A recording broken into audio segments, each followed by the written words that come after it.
State loses this game, how murky the whole national championship situation, which can still get pretty murky, right? No, you've got an unbeaten Florida State, unbeaten Ohio State, which each have to play in a championship game, so there's a possibility of loss there. You've got Alabama, who's likely going to go into the 4 slot, just behind Auburn, and probably still ahead of Missouri. They should not be ahead of Missouri. Well, you've got the big question here of, do you respect the schedule? Do you respect the undefeated? You have to respect the undefeated. I think that comes first to me.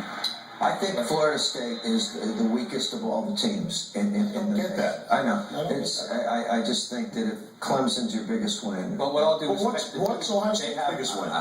They had a big win yesterday in a big rivalry game against Michigan. Lost team? But Michigan yesterday, I believe, was a better team playing Ohio State than Clemson was, who just went, please don't beat me any worse, Florida State. Okay, here's my thing. Missouri should not be behind Alabama. And I know Alabama sometimes gets all of the bounces of the ball in the road. They didn't get one yesterday, okay? But if Missouri beats Auburn, how can you tell Missouri, if one of the unbeatens loses, how can you tell them that they don't go to the big game, John? But Mike, based on what you've seen this year, who are the 2 best teams in college football?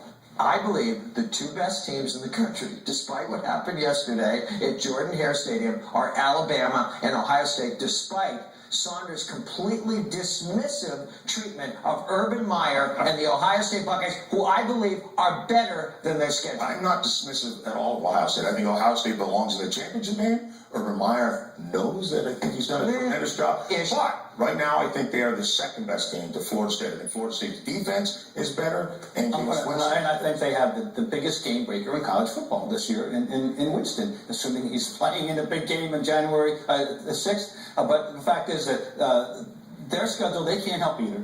And this is why I like the eye test. This is why we can't leave it to the computer ultimately, in my mind. This is why, and I think Florida State so far has earned their way into that game. I think Winston and Braxton Miller may end up being a wash, but Florida State's defense, I think, is the difference. Coming up,